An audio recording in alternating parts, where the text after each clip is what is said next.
Hey girls, I'm just a regular Girl World audience member who has no one to talk to about this stuff. I have a lot of thoughts with corresponding receipts, and this format seems the best way to bring it all together. So I thought I would try to make a video. I'm not a content creator by any means, and I've never done this before, so you have been warned. Alright, let's get into it. Number 1, hypocrisy.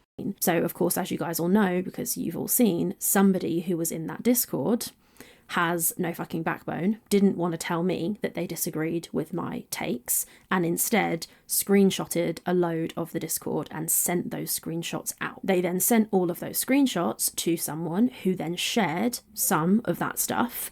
First, I think the expectation of privacy in a Discord group is much less than text messages between two people in a relationship.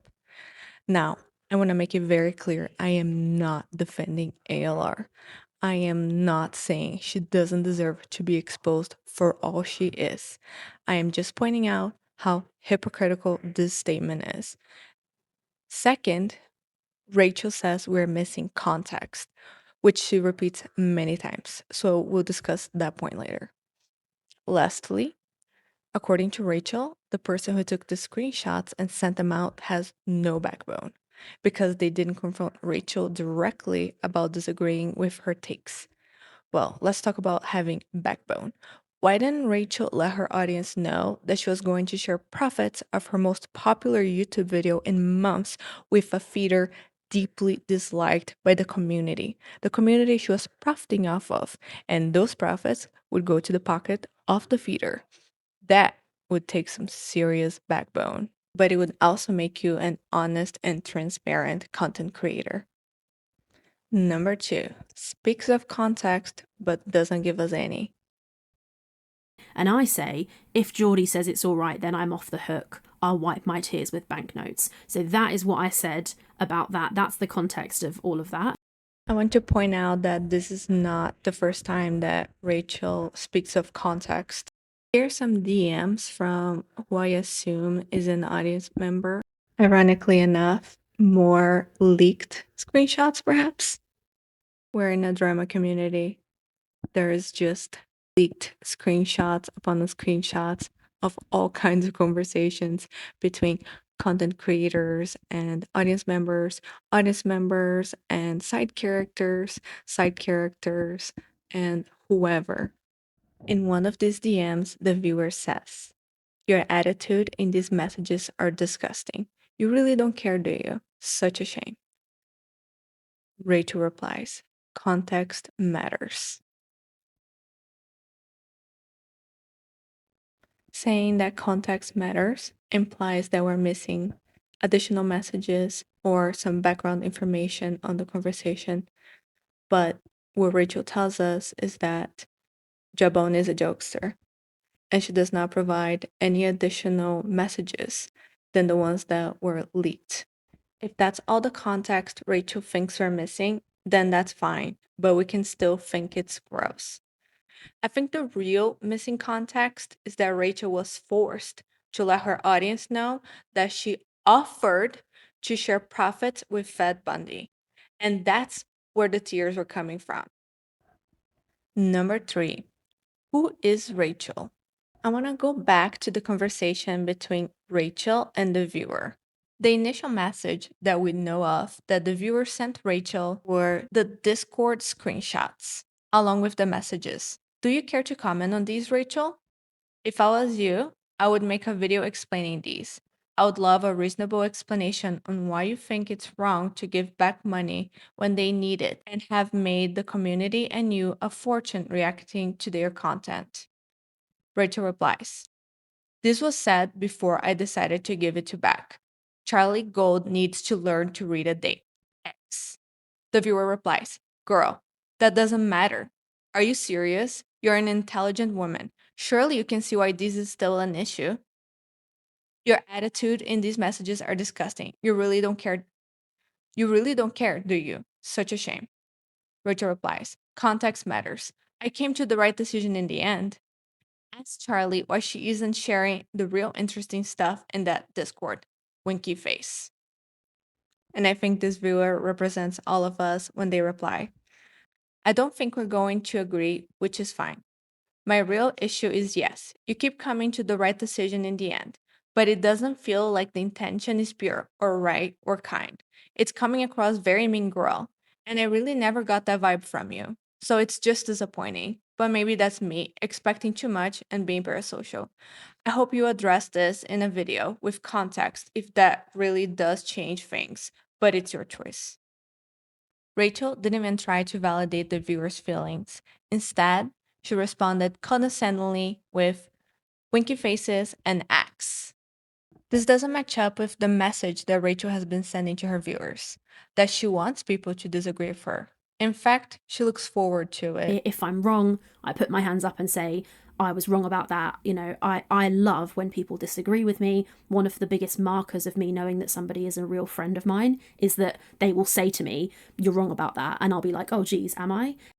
I think that last message from the viewer is at the crux of this question. Who is Rachel? Maybe these DMs don't reflect Rachel's personality. Maybe the Discord messages don't reflect Rachel's personality. Maybe her past fuck ups don't reflect her personality. But one thing is for sure, they do not match up with the persona that Rachel put up on YouTube. We have come to expect a Rachel who's intelligent, well articulated, and compassionate.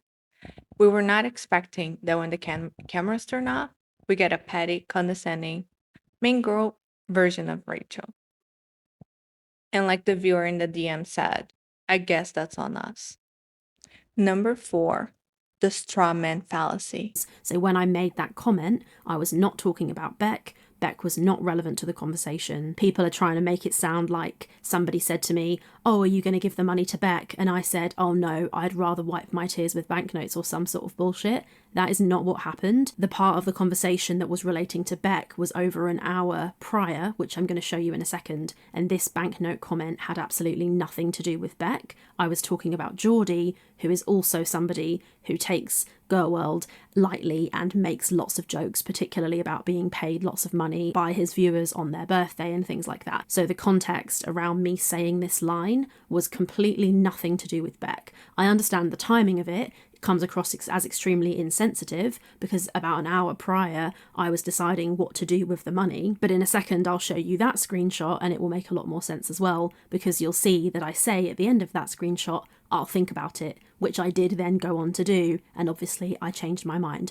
I'll explain a bit more about the Beck stuff and the money in a second. I just really wanted to nip this like vicious lie in the bud that when I made this joke about wiping my tears with banknotes, it had absolutely nothing to do with Beck, whose situation. Here, Rachel is conflating two separate criticisms, the way she spoke about money and the way she spoke about Beck. She's making it seem like the audience is combining different conversations to come up with a vicious lie. At best, this was perhaps a talking point among a very small percentage of viewers. Or maybe Rachel is distorting the audience feedback because it makes for a much easier argument to attack, and she can finally criticize her audience instead of doing some much needed introspection.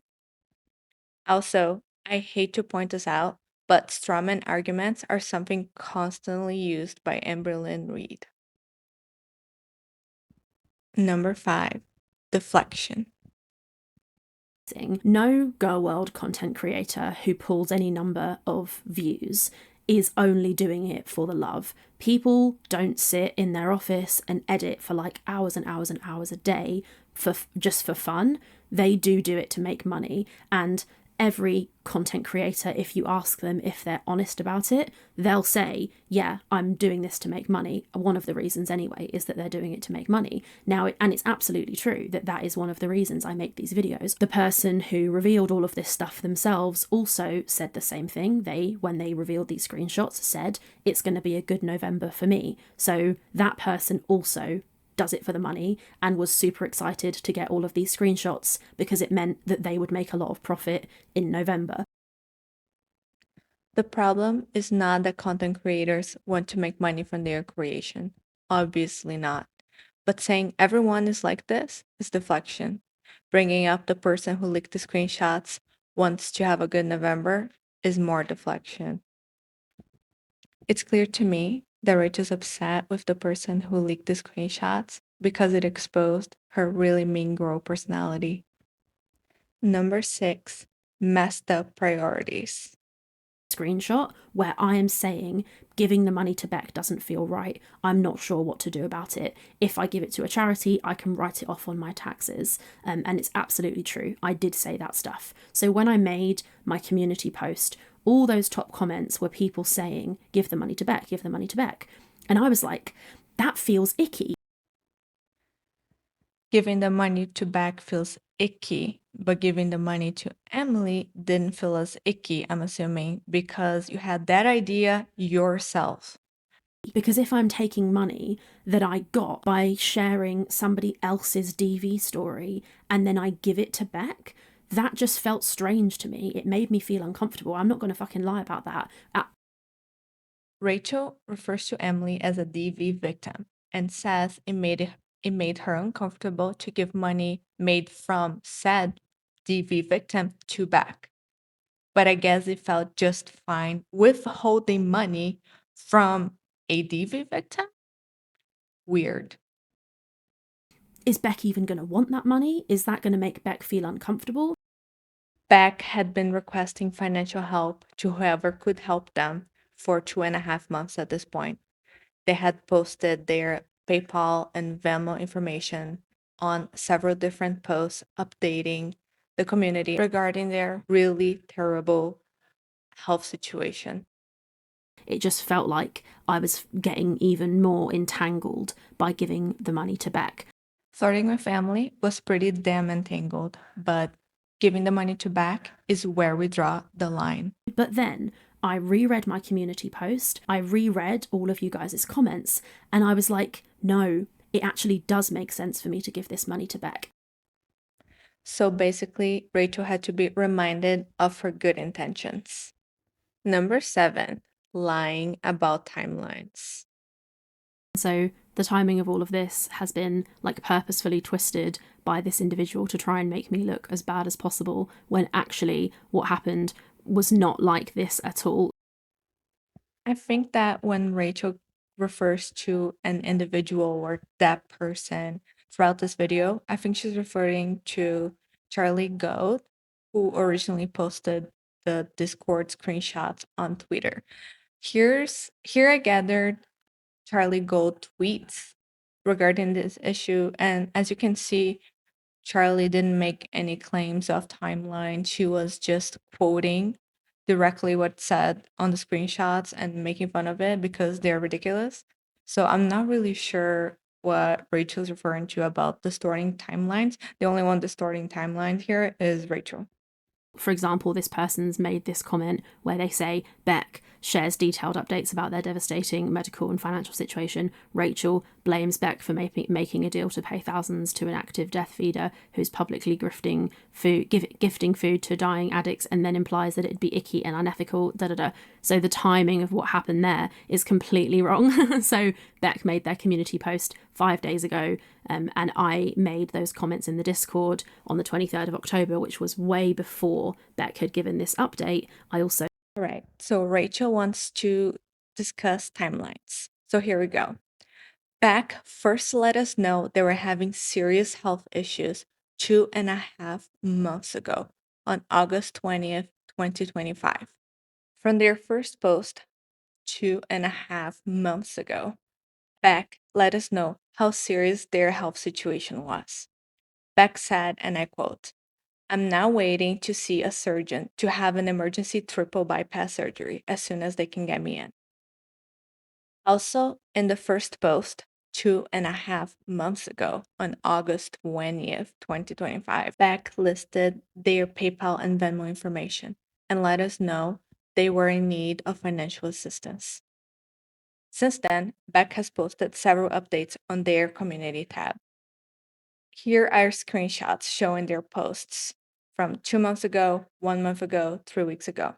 You get the idea. So, back to the timeline.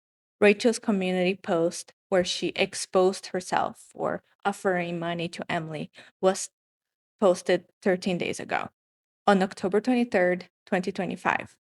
About 2 months after Beck's initial post, and after many, many updates. When Rachel made this post, she was well aware of Beck's health and financial situation. We all were. That's why it felt gross to bring up Beck in the statement and finding out she thought it was icky to donate to Beck. The post Rachel shared on her video from Beck's community tab was from 5 days after Rachel's post. For some reason, Rachel is trying to make it seem like either she or we didn't know about Beck's situation until 5 days after Rachel exposed her trickery. Why? Why tell us such an easily disprovable lie? Why hang so much of your justification on such an obvious lie? From what I've seen, almost everyone has clocked this right away. It's very disingenuous of Rachel. Number 8. It's other people's fault. Rachel looks bad. Funny to me that only bits that make me look really bad have been shown. There was all these parts of the Discord where you can see me being like, oh, I don't know what to do. Is this the right thing? I don't want to be a dick. So there was loads of that which never got shown. Only little bits that make me look really fucking bad were shown with no fucking context. Since we're hitting all the classic Amberlynn Reid talking points today, here's another one. They made me look bad because only really bad parts were shown. If that's the case, show the good parts. Why would we trust your word? You already lied to us. It really sounds like Rachel's trying to put the responsibility of herself looking terrible on the person who leaked the screenshots. I think Rachel made herself look bad. This reminds me of when Amberlynn gets exposed and she blames reactors for talking about it instead of herself for saying the things or taking the actions worthy of criticism. Number 9. Rachel needs the audience to tell her what's the right thing to do. Think it's important, and I do think it matters that I decided the right thing in the end. People are allowed to go through a thought process. They're allowed to spitball their ideas and thoughts off the people around them before they come to a decision. Okay, so let's reference the Discord screenshots. Hecticana asks, so are you going to give the money to Beck? The comments were pretty overwhelmingly in favor of that. Rachel says, I don't think so, to be honest. Feels wrong. I can't explain why. But I can see how it's a huge fuck you to them both. So I can see the appeal. I might do a poll and then blame it on that. I don't know. But the poll would be back, so I've got time to think about it. If I do charity, I can write it off. I can write it off my taxes. Haha. I think the real reason why Rachel ended up saying she would give the money to Beck is because, like these screenshots show, she couldn't find a believable excuse to ignore what her audience was saying. Of course, this is just speculation, but this is what it seems like from the poll comment. It seemed like she's trying to come up with an excuse to not give it to Beck. And let's not pretend this is the first time where Rachel needs to course correct because she did something really morally questionable. The audience called her out and she had to backtrack. At this point, this seems to be a pattern with Rachel. She makes a oopsie, the audience calls her out, she backtracks. At what point does it become just the person that you are? That is healthy. What is not healthy is taking screenshots of that conversation, sharing them, and trying to spin a different point of view when you yourself don't know the context and haven't seen the wider conversation. Let's just add this clip to the hypocrisy pile. Number 10. Rachel was never going to tell her audience she planned to split profits of a video with Emily. So I say, in light of the recent developments, I know it would be a disappointment to my audience and I can't be sure confirmation of any payment wouldn't end up getting back to Amber and then be used against me. I'm pleased we were able to show the proof to the audience, but I don't think it's appropriate for me to make a payment to you. Instead, I will make a donation to a violence charity. I have to safeguard my integrity with my audience. This is something I'm not willing to risk. Thank you for understanding and I wish you all the best. Now that obviously it makes me look like a total idiot because I'm saying here that I want to safeguard my integrity with my audience, and that's absolutely true. I knew that if you guys knew that I had paid Emily for this, that you would be so angry with me. There was no way I was going to pay her. By stating that she knew we would be angry if we found out about the payment agreement, Rachel admits that she never intended to let us know. Even in the text messages where Rachel states that confirmation of payment could get back to Amber and Amber could use this information against her, that text message implies that Rachel had no intention of this information getting out. Of course, in the end, she had to tell us before Emily or Amber did. Rachel had previously told us she made an offer to Emily where they would split profits of a finance related video that never got made. Later, the agreement changed to split the profits of a different video. Who knows for how long Rachel fully intended on making that payment, and now she says I would never pay her? Were you under agreement for several days, probably weeks, with Emily to pay her, or you'd never pay her? Those are mutually exclusive statements. Be so fucking for real. I have a lot more I could say in this video, but listening to my accent play back at me for 20 minutes is enough of a humbling experience. Please let me know if this video could have been an email or a Reddit post, or if for some reason you liked this excuse for a video. Seriously, any feedback would be appreciated. Thank you for watching if you did. Bye, girls.